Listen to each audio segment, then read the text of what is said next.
And you had a witness. Yes, absolutely. What do you recall about that? I get freaked out every time I think about that one. It was at a house in Oklahoma, and I was helping a friend of mine move. And I was in the one bedroom, and she was in the kitchen.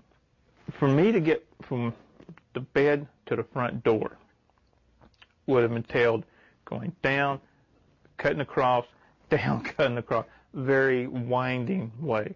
Well, as I said, she was in the kitchen, straight line, kitchen, living room, front door. No door in between, no wall in between. Well, she was reading and doing her own thing in the kitchen, and I'm sound asleep. And her youngest son gets up screaming and goes to the front door trying to get out. This is 2, 3 o'clock in the morning. She jumps up, starts to run to get him.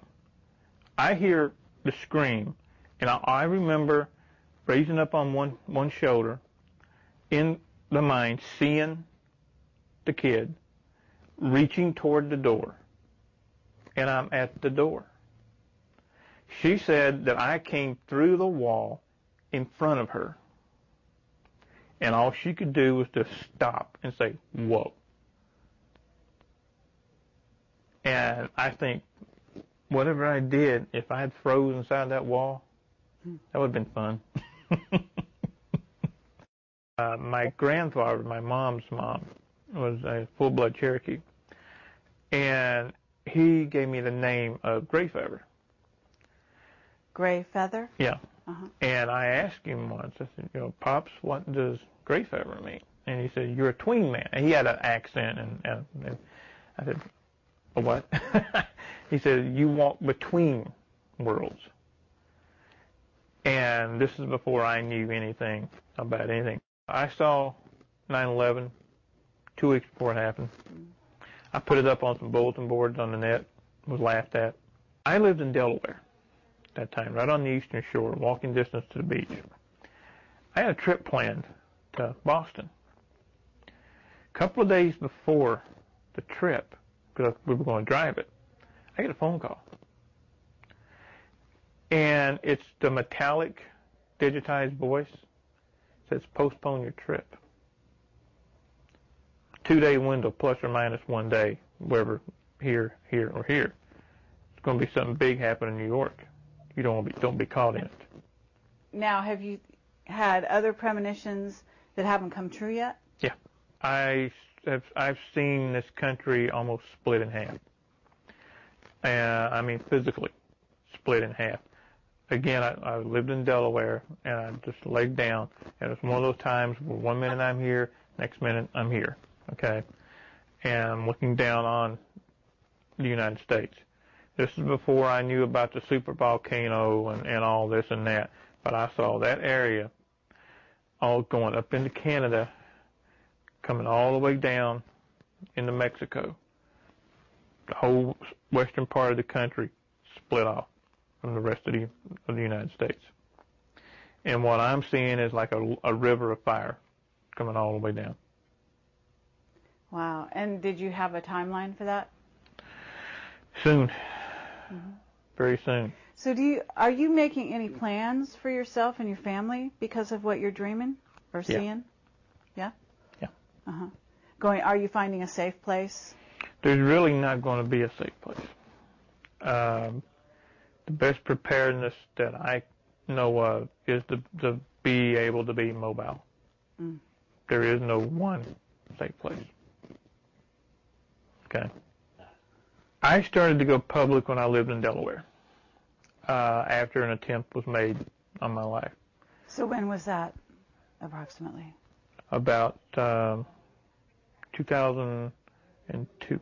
I was out for a jog. I mean, I'd had other things happen before, but I didn't, at that time, never made the connection.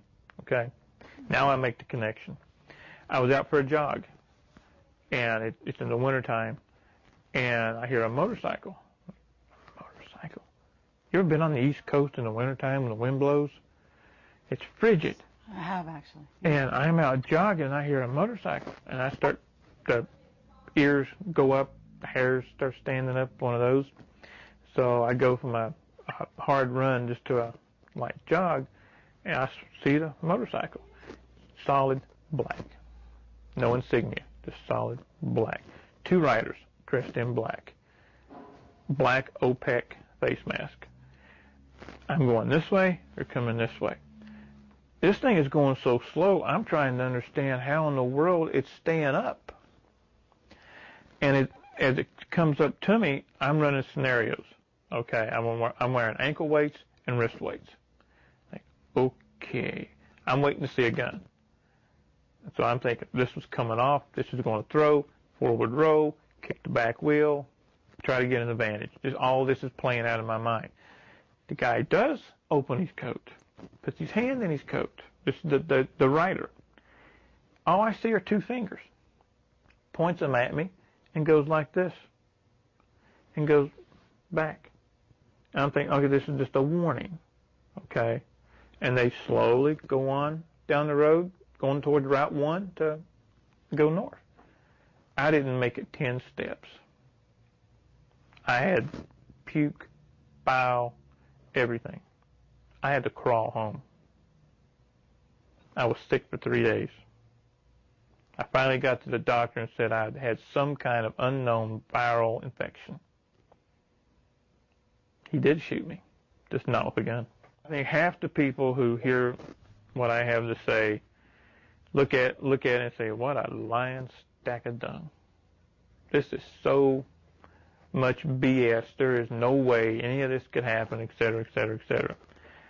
Well, I'll give a response that I gave a guy on a radio show one night. I wish that were true. I'd love to be able to take a pill every day and have a nice life. But I can't, because it did happen. And I don't have the whole story myself. And I may never get it. What happened to me, you know, I told about how they split the personality. That's just the tip of the iceberg. Okay? I remember the beatings, to being thrown naked into a refrigerator room because I couldn't get something right. You know, this went on and on, and not just to me, but to all of us that were in this particular group. And this stuff shouldn't happen. You know, we consider ourselves a civilized, free society. There's nothing civilized about this. There's nothing free about this. There is strength in numbers. I would like to see, I mean, come on. You can have a 1 million-man march on Washington put together by somebody that the government laughed at. Why couldn't we do the same thing?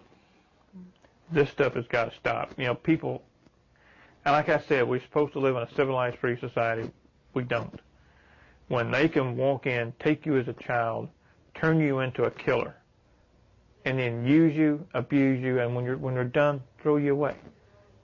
It shouldn't happen. And you asked earlier, what is the one thing that I would like to see come of this and any subsequent movies, videos, whatever? I want to sit in a chair just like this in Washington, D.C., in front of the full Senate and demand answers. I'd do it in a heartbeat. I ain't shy.